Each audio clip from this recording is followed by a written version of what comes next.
হালকা খাবার, তাই না? এটা যখন ভারী খাবার খাবো তখন বেশি সিকুয়েশন হবে। আর যখন মোটামুটি আপনি যদি আমাদের খাবার যখন আমরা খাই 4 ঘন্টা হচ্ছে আমাদের খাবারটা স্টমাকে থাকে। বলুন স্যার। কথা বলুন। আমাদের পাকস্থলীতে যখন আপনি যে দুপুরে খাবার খেয়েছেন আমরা খেয়েছি, হ্যাঁ, আমাদের খাবারটা মোটামুটি 4 ঘন্টা পাকস্থলীতে থাকবে, মানে একদম শেষ হবে না। কিছু হচ্ছে ধরুন কিছু মর্নে পরে নিতে হবে, এরকম মর্ন পরে এটা হচ্ছে মিশে যে খাবারটা তৈরি করতে হচ্ছে মর্ন পরে। মর্নটা যখন তৈরি হবে তখন এখানে একটা স্ফিংটার আছে, পাইলোরিক স্ফিংটার।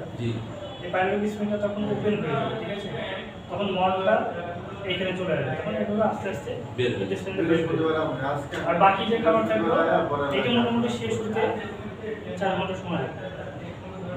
তাহলে স্যার আমরা যে মনে করেন দুপুরে যারা 2টার দিকে খায়, তাদের মানে 3টা 2টা 3টা 4টা 5টা দিনের মধ্যে খাবারটা অ্যাবজর্ব হয়ে যাওয়ার কথা। কিন্তু অনেকে যদি স্যার মনে করেন আপনার 5টার সময় বা 4টার সময় আমার কাছে হালকা খাবার এইটা কেন আছে? মানে আমি মেইনলি কোশ্চেনটা হচ্ছে আমার স্টোমাকে খাবার যখন থাকবে, হ্যাঁ, তখন কি আমাদের ক্ষুধা লাগবে? ক্ষুধা জিনিসটা কিভাবে এটার সাথে রিলেটেড? ক্ষুধা হচ্ছে কি, এই হচ্ছে আপনার যখন পেটে যখন খাবার থাকবে না, মেইনলি পাকস্থলীতে যখন খাবার থাকবে না, তখন আমাদের একটা নার্ভ আছে, নার্ভ হচ্ছে ভেগাস নার্ভ। এই নার্ভ যে তখন হচ্ছে আমাদের সিগন্যাল যাবে হচ্ছে মাথাতে, ব্রেনে যাবে, ঠিক আছে, যে আমার শরীরে খাবার নাই। তখন আমাদের এই ভেগাস নার্ভটা অ্যাক্টিভেশন করলে তখন হচ্ছে আপনার ক্ষুধাটা অনুভূত হয়। অনেক সময় দেখা যায় কি, এই স্টমাকে কোনো সার্জারি করলে ভেগাস নার্ভও ভেঙে যাবে, ঠিক আছে? তখন হচ্ছে ভ্যাগেটমি বলে এটাকে। এই ভ্যাগেটমি যাদের করে তাদের কিন্তু খাওয়ার রুচিটা থাকে না, ঠিক আছে, কারণ তার ওই নার্ভটাই কেটে ফেলা হয়েছে, ঠিক আছে? অনুরূপভাবে আমাদের শরীরে মোটামুটি পাকস্থলীতে 4 ঘন্টা খাবারটা থাকে। তো অনেকে আছে যে স্যার বাই মর্নিং ক্ষুধা লাগে না, ওটা কেন? অনেকে আছে যে ছোটবেলা থেকে কম খায়, হ্যাঁ, বা মনে করেন ওদের ক্ষুধা লাগে না, দেখা যায় দিনে অল্প খায়, তো ওদের কি স্যার স্ট্রোকের গঠনটাই ওরকম নাকি? না, গঠনটা না, কিছু না খাওয়ার অনেক কারণ আছে। কিছু ভিটামিন ডেফিসিয়েন্সি থাকলে কিন্তু আপনার ক্ষুধা লাগবে না, ঠিক আছে? যেমন আপনি একটু শুকনো পাতলা, ঠিক আছে, আমাদের দেশ হচ্ছে কি যারা একটু শুকনো পাতলা তাহলে বলা হয় যে ও তো ঠিক মতো খায়, এটা সত্য কথা, ঠিক আছে? এটা যারা যারা মনে করেন যে যারা একটু শুকনা, আমার যতটুকু খাবারের চাহিদা আমার যতটুকু আছে আপনার কিন্তু বেশি আছে, অবশ্যই, ঠিক আছে? কারণ আপনার শরীরে সেল বেশি, আপনার খাইতেও হবে বেশি, ঠিক আছে? আমি কিন্তু আমার শরীরে সেল কম, আমার কিন্তু খাইতে কম ফেলে হচ্ছে, আপনার খাওয়ার চাহিদা একটু বেশি। তবে কিছু ডিজিজ আছে যেগুলোতে হচ্ছে, যেমন হাইপার থাইরয়েডিজম,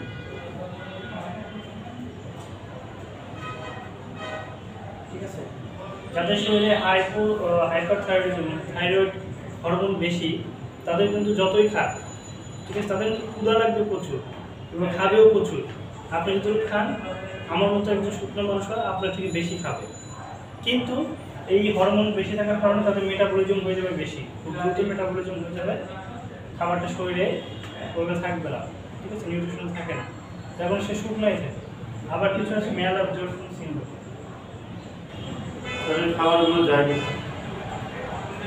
ওই যে ইয়াটা ওটা হচ্ছে কিছু তো হচ্ছে খাবার হচ্ছে অ্যাবজর্পশন হতে হবে, ওদের অ্যাবজর্পশন কম হয়, ঠিক আছে, মেটাবলিজম বেশি হয়। তারপরে এই টাইপের মানুষদের কিন্তু শরীরটা অনেক কষা হয়, বারবার টয়লেট হয়, এই জাতীয় আমি সমস্যা দেখছি।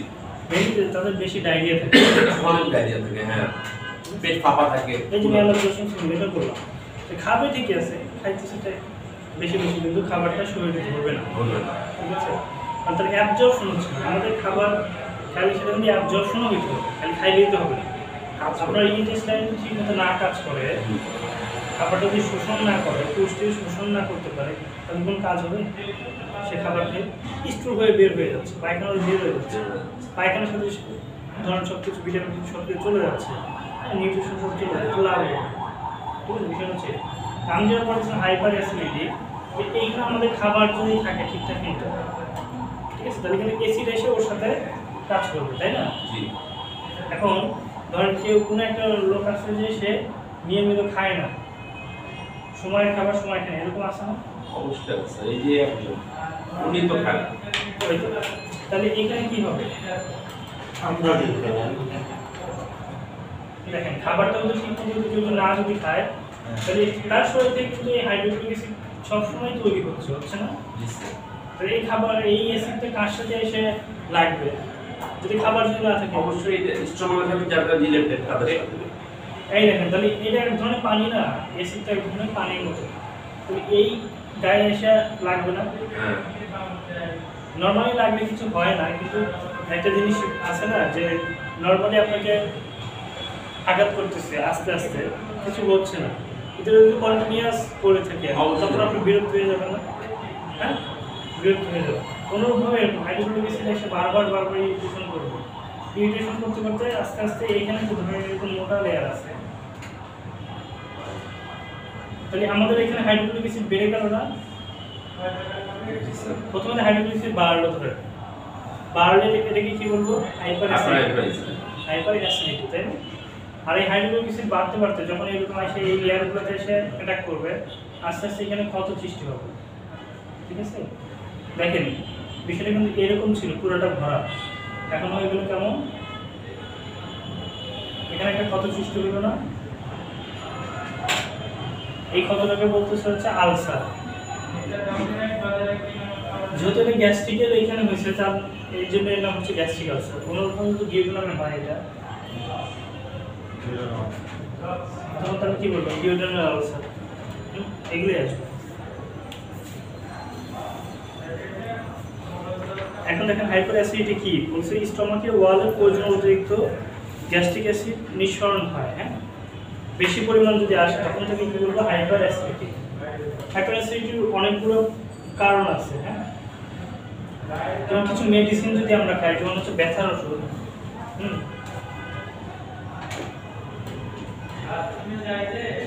এনএসআইড কি কি আছে? নন steroid drug, steroid non steroidal anti inflammatory drug, যেমন হচ্ছে ন্যাপ্রোজেন আছে,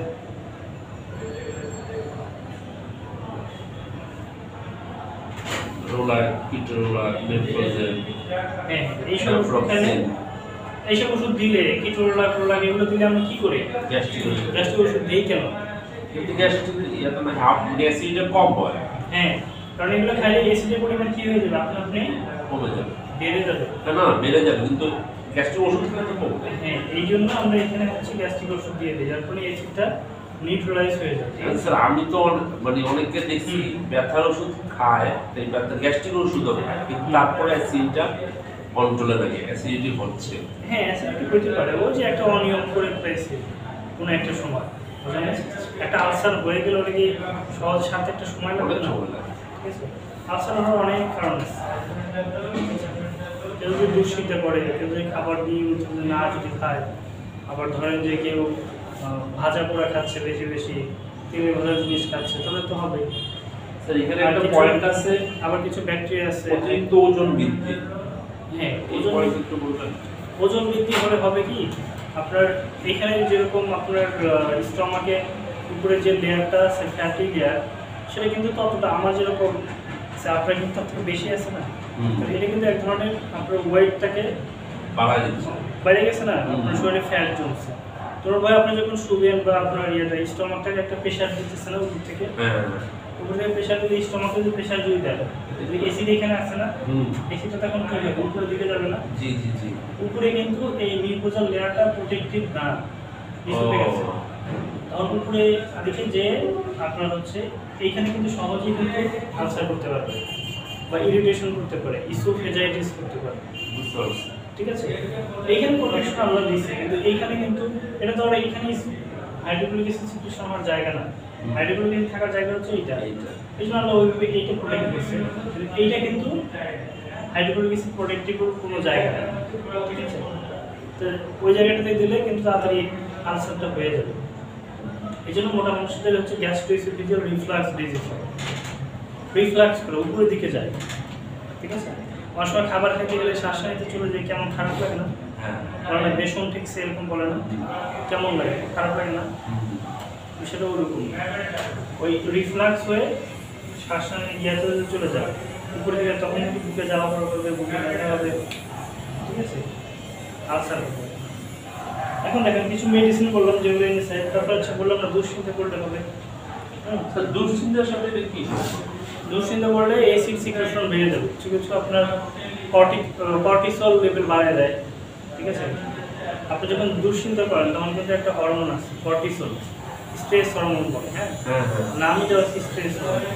এই কর্টিসল বলে এটা একটা স্টেরয়েড না, হ্যাঁ এই স্টেরয়েড কি ভালো, আমরা যেরকম নন স্টেরয়েড অ্যান্টি ইনফ্লামেটরি ড্রাগ খেলে এরকম হচ্ছে, স্টেরয়েড স্টেরয়েড খাওয়া খেলে কি কি আর বেশি হবে না, তো ওটা একটা স্টেরয়েড, ওটা খেলে কোনো সমস্যা নেই। রাতে না ঘুমালে এরকম সমস্যা হয়, ওইটাও কি মানসিক চাপের ভিতরে দিতে পড়ে? হ্যাঁ হ্যাঁ, ঘুম কম হলে এরকম হবে, পানি কম খেলে পানি কম খেলে হয়। এই যে মশলাযুক্ত তৈলাক্ত খাবার খেলে হবে। যারা ধূমপান করে, মদ্যপান করে, তাদের কিন্তু এই সমস্যাগুলো বেশি হয়। ঠিক আছে, হ্যাঁ, অনিয়মিত আহার, ঠিক মতো খাবার খায় না, খাবারটা নিয়ে যখন ইচ্ছে তখন খাচ্ছে, আজকে ধরেন না দুপুরে খাবার খেলে 2টা, কালকে খাবে 5টা, তারপরে তবে 1টা। এই যে একটা, কারণ আমাদের বডিতে একটা বায়োলজিক্যাল ক্লকের মতো, ও কিন্তু ওর মতো ঠিক কাজ করে, তাই না? কিন্তু আপনার ওই ঠিক মতো যদি নিয়ম করে না যদি মেনে যদি করেন, তাহলে কিন্তু বায়োলজিক্যাল ক্লকটা কি হবে, ডিস্টার্বেন্স হবে না। তার এখানে একটা পয়েন্ট কিন্তু দেয় না, কোনটা? এটা হচ্ছে স্যার ওই যে এই মানে বললাম না অনেক পচা খাবার, মানে বাসি বাসি বাসি পচা খাবার, হ্যাঁ, এটাও দিতে পারে।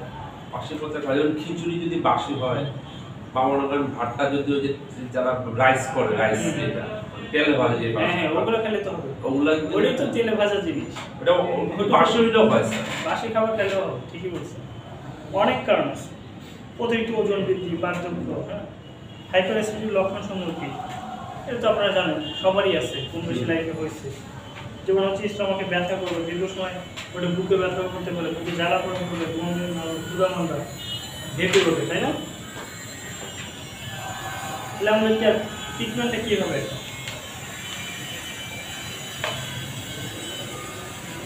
ট্রিটমেন্ট হবে হচ্ছে অ্যান্টাসিড প্লাস, অ্যান্টাসিডটা এখন আর মার্কেটে নাই, অ্যান্টাসিড প্লাস হচ্ছে।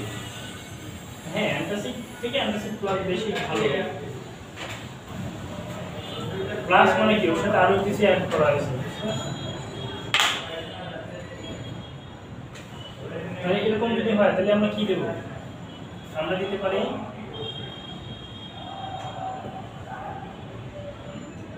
একটা গ্যাস্ট্রিকের ওষুধ দেবো, তাই না? পিপিআই দেবো।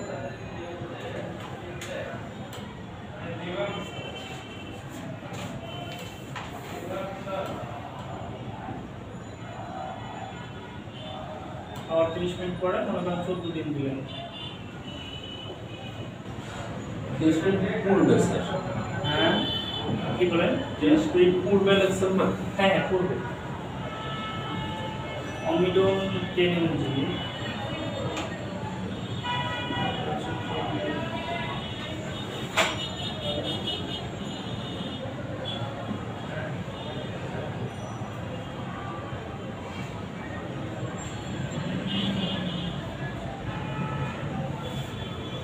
আর একটা দিতে পারেন হচ্ছে ট্যাবলেট আছে অ্যান্টাসিড।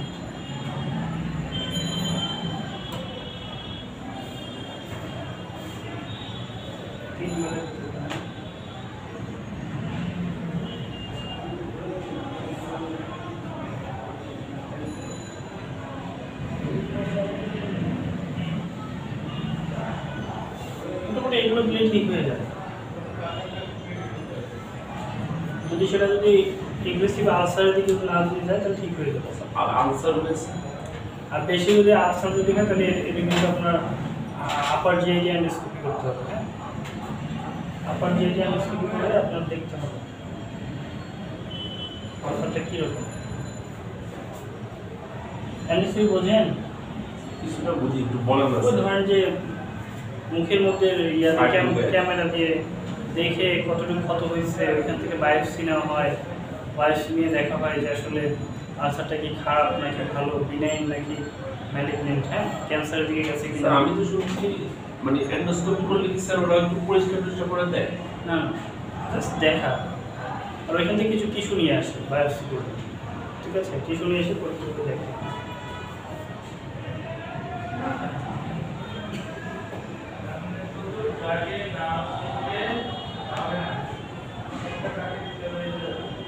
এখন অ্যাডভাইস কি দিবেন?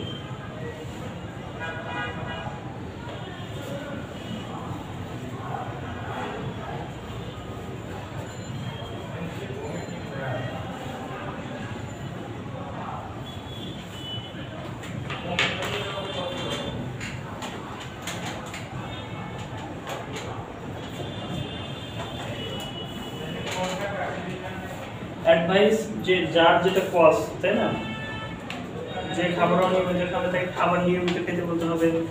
যার হচ্ছে ওজন একটু বেশি আছে তার ওজন কমাইতে হবে।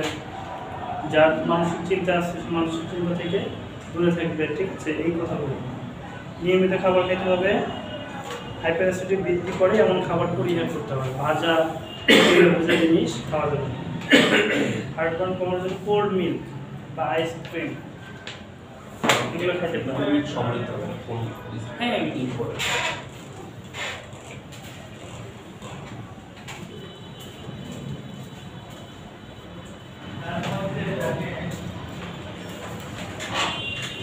তাহলে মনে আসবে নাকি? আর একটা তো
ভমিটিং কাকে বলে? ভমিটিং কি, এটা তো আমরা মোটামুটি সবাই স্বাভাবিকভাবে বুঝি, তাই না? যে আমাদের স্টমাকে যে খাবারটা আছে এটা কোনো ধরনের রিফ্লাক্সের মাধ্যমে বের হয়ে যাবে, ঠিক আছে? এটাই হচ্ছে ভমিটিং। এবং ভমিটিংয়ের কারণ কিন্তু অনেক কারণ আছে। এখন আমরা যদি ভাগ করে যদি পড়ি, তাহলে আগে আমরা করবো হচ্ছে পেটের সমস্যা বা আমাদের ডাইজেস্টিভ সিস্টেমে কি সমস্যা আছে। তাহলে প্রথম হচ্ছে ডাইজেস্টিভ সিস্টেম।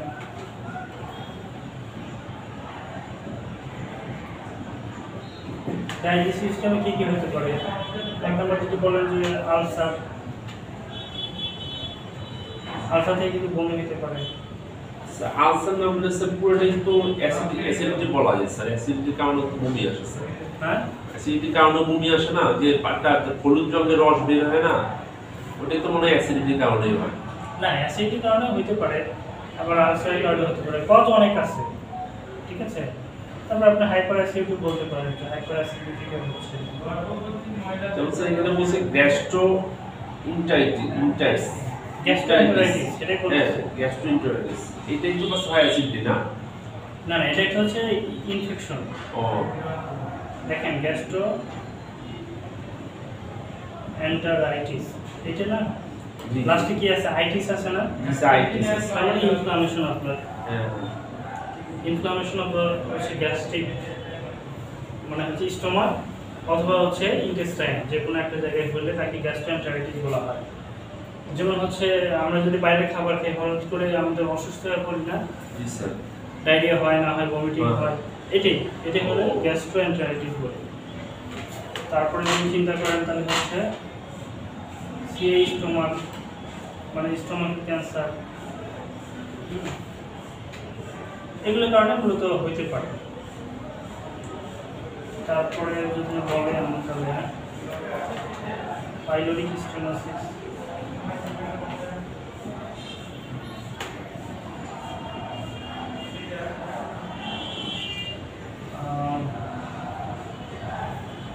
intestinal obstruction,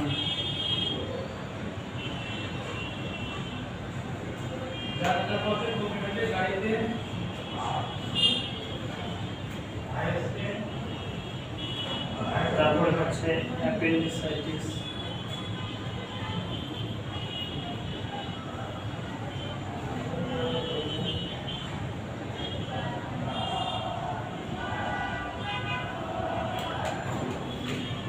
প্যানক্রিয়াটাইটিসের কারণ হতে পারে।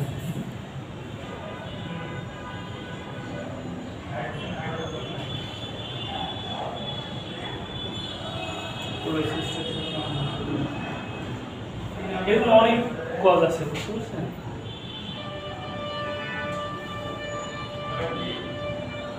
এখানে কি লিখছে? Digestive infection, inflammation, gastroenteritis, appendicitis, cholecystitis.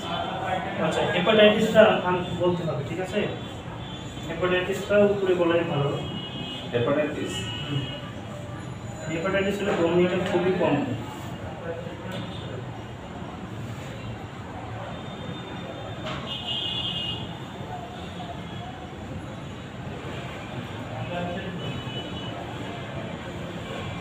লিখছেন?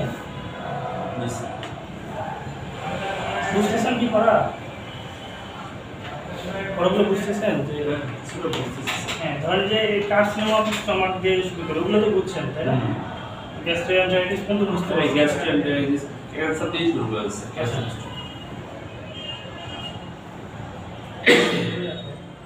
এখন যদি ধরেন স্টমাক ক্যান্সার হলে সমস্যাটা হয় কোথায় জানেন? এইখান দিয়ে সমস্যা হলেও আসে সমস্যা হয়ে যায় এইখানে, এই যে এখানে ইন্টেস্টাইনের দিকে যে হচ্ছে স্ফিংটার আছে না, হ্যাঁ, এই স্ফিংটারটা ক্লোজ হয়ে যায়। তাহলে আমরা খাবার যদি খাই তাহলে আস্তে আস্তে এখানে এসে জমা হওয়া শুরু করবে না। আচ্ছা আচ্ছা, তখন স্টমাক হচ্ছে কন্ট্রাকশন করবে, জি, মানে ধাক্কা দিয়ে বের করে দেওয়ার চেষ্টা করবে, কিন্তু পারবে না। একটা সময় কি করবে, লাস্টে হচ্ছে বমি, রোগী বলবে যে আমি বমি করলে ভালো থাকি, ঠিক আছে? এই সময় বমি করে ফেলবে, বমি করলে দেখে ভালো ফিল করে। আপনার আলসারের পেশেন্টগুলো কিন্তু এরকম, হ্যাঁ, বমি করলে ভালো, বমি করলে ভালো ফিল করে। আলসারও তো তাদেরই সমস্যা হয় যাদের এই যে ডিউডেনাল আলসার হয়ে ডিউডেনালের এখানে অবস্ট্রাকশন তৈরি করে ফেলে, ঠিক আছে? খাবারটা নিচের দিকে যায়, হ্যাঁ, একটু ইয়া হয়ে যায়, হাইপারট্রফি হয়ে যায়, অবস্ট্রাকশন হয়ে যায়, এটা গেল। তারপর পাইলোরিক স্টেনোসিস, এটাও কিন্তু এই যে পাইলোরাস আছে না, এটাই হচ্ছে স্টেনোসিস হয়ে যায়। যদি ক্যান্সারের কারণ না হয়, এমনিও যদি হয় তাও কিন্তু বমি করবে। বিশেষ করে ছোটো ছোটো বাচ্চা আছে না, ওটাকে বলি হচ্ছে কনজেনিটাল হাইপারট্রফিক পাইলোরিক স্টেনোসিস বলে। পাইলোরিক স্টেনোসিস কনজেনিটাল, যেটা জন্মগতভাবে দেখবেন কিছু বাচ্চা, এটা খুব কম, যে যারা খাবার খাইলেই বমি করে, খাবার পেটে থাকেই না, ঠিক আছে? এদের হচ্ছে এই সমস্যা থাকে, congenital pyloric stenosis. Intestinal obstruction, বড় নারী প্যাচ লাগছে এরকম কথা শুনছেন? তো ওই ইন্টেস্টাইনে যদি অবস্ট্রাকশন যদি আমি একটা কথা বলবো স্যার, হ্যাঁ স্যার এই যে কিডনি যেটা, কিডনিটা তো স্যার আমাদের ইন্টেস্টাইনের ওইখানে হয় না স্যার? তো কিডনির জন্য কোন এই ইনফেকশনটা হতে পারে, এই ইন্টেস্টাইন অবস্ট্রাকশনটা হতে পারে কিডনির জন্য? কিডনি হুকম ইন্টেস্টাইন হুকমগুলো কখনো আপনার ওইটা হচ্ছে হবে কখনো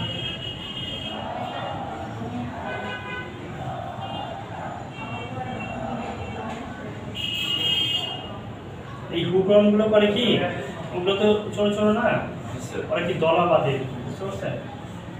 এরকম দলা বেঁধে একসাথে অনেক জমা হয়, লাখ লাখ একসাথে জমা হয়, বুঝতে পারছেন? যখন একসাথে হয় ওরা, তখন কিন্তু আপনার এরকম একটা গোল বলের মতো হয়ে যায়, ঠিক আছে? কিছু ফুড থাকে ভিতরে, ফুড গ্লাস থাকে, সাথে চারপাশে একটা দলার মতো তৈরি করে এরকম একটা অবস্ট্রাকশন তৈরি করে ফেলে। ওটা কারণে হতে পারে, বিশেষ করে বাচ্চাদের এটা হয়। হ্যাঁ আমি এটা বলতেছি। হ্যাঁ, এটাকে বলা হয় হচ্ছে আপনার এটা একটা টার্ম আছে, মানে এটা একটা মেডিকেল একটা টার্ম আছে, এটার কারণে হতে পারে। তারপরে হচ্ছে অ্যাপেন্ডিসাইটিস, অ্যাপেন্ডিক্স ইনফ্লামেশন হলে কিন্তু বমি করবে, হ্যাঁ, সাথে জ্বরটা থাকবে, প্যানক্রিয়াটাইটিস হলেও বমি করবে, হেপাটাইটিস মানে জন্ডিস হলেও কিন্তু বমি করে, জন্ডিস হলে। কোলেসিস্টাইটিস হচ্ছে গল ব্লাডারের পিত্তথলিতে ইনফ্লামেশন হলে বমি করবে। তারপরে দেখেন মাথার কোনো সমস্যা হলেও বমি করবে। মাথার কি সমস্যা হতে পারে? সিএনএস, সেন্ট্রাল নার্ভাস সিস্টেমে, যেমন হতে পারে আপনার অনেক মানুষের মাইগ্রেন সমস্যা হবে, মাইগ্রেনের সমস্যা। সিএনএস মানে সেন্ট্রাল নার্ভাস সিস্টেম মানে ব্রেন, সেন্ট্রাল নার্ভাস ব্রেনে কি হতে পারে? মাইগ্রেন। মাইগ্রেন হলে দেখবেন যে বলে প্রচন্ড মাথা ব্যথা করে, মাথা ব্যথার সাথে দেখবেন যে বমি করে, বুঝতে পারছেন? তারপর হচ্ছে হেড ইনজুরি,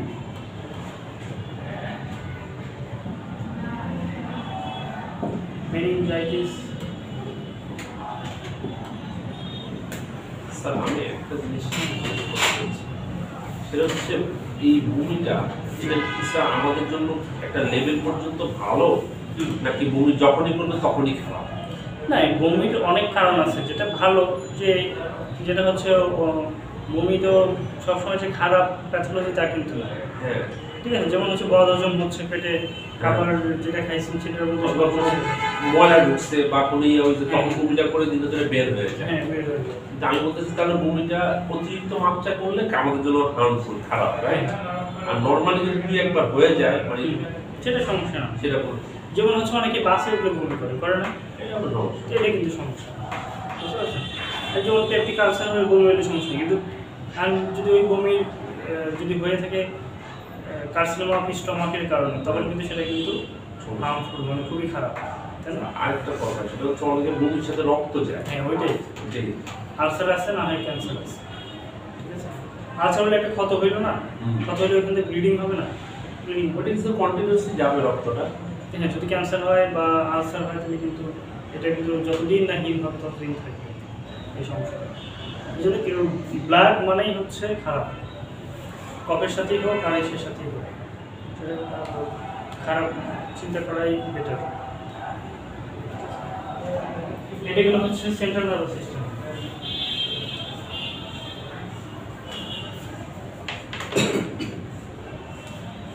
তারপর কিছু মেডিসিন খেলে কিন্তু বমি হয়, কিছু কিছু মেডিসিনে দেখবেন যে সাইড এফেক্ট হিসেবে হচ্ছে নসিয়া, ভমিটিং এগুলো কিন্তু থাকে।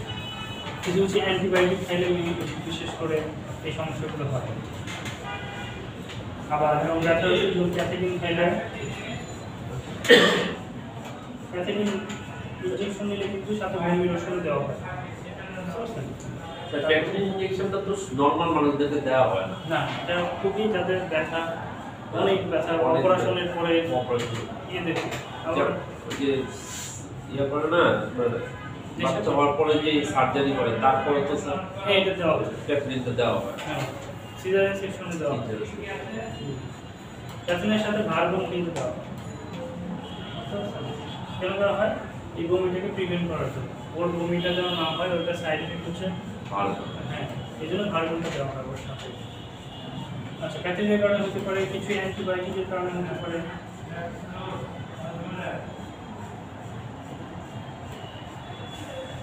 তারপর কেমোথেরাপি নিলে কিন্তু বমি হয়, জি স্যার। রেডিওথেরাপিতেও বমি হয়। এগুলো দিলে আপনার বমি হয়। এখন আমি লক্ষণ সমূহ কী কী আছে এটা তো বুঝছেন না? জি স্যার। ব্রেনই মেরুলো ব্লকেটে চাপ প্রয়োগ ও অনুভূতি হওয়া। এর পিছনের দিকে এক ধরনের হচ্ছে ভারী ভারী লাগে, মানে যে একটু চাপ দিয়ে আছে এরকম মনে হবে। স্টোমাকের খাদ্য বস্তু স্বাভাবিক মুখে আসবে, মানে একদম উল্টে আসার চেষ্টা করবে খাবারটা। ট্রিটমেন্ট হচ্ছে কি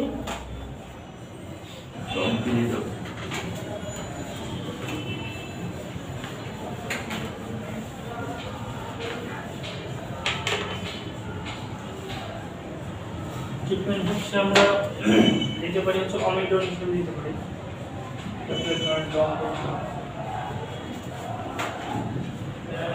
ইমিস্ট্রেট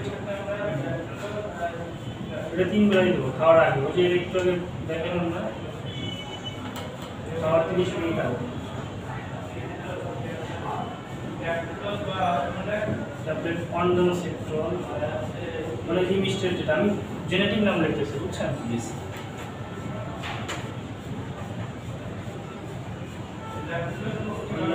8 mg, এটা 3 বেলা দিবেন।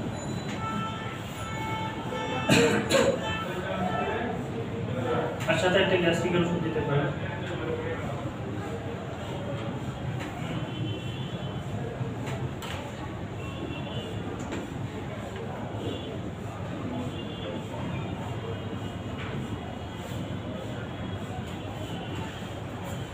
ঠিক আছে? আর হচ্ছে কারণ কি, এটাকে আমাদের এক্সপ্লোর করতে হবে। যে ধর বমি জ্বরের ধরেন 1-2 মাসের বমি নিয়ে আসছে, তখন এগুলো তো দিবেন, সাথে আপনার কারণ বুঝতে হবে। ঠিক আছে, কেন হচ্ছে।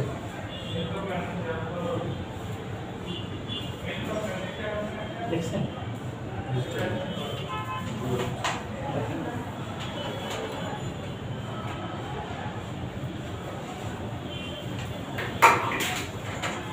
ঠিক আছে, দ্বিতীয়টা কি স্যার? কোনটা? এটা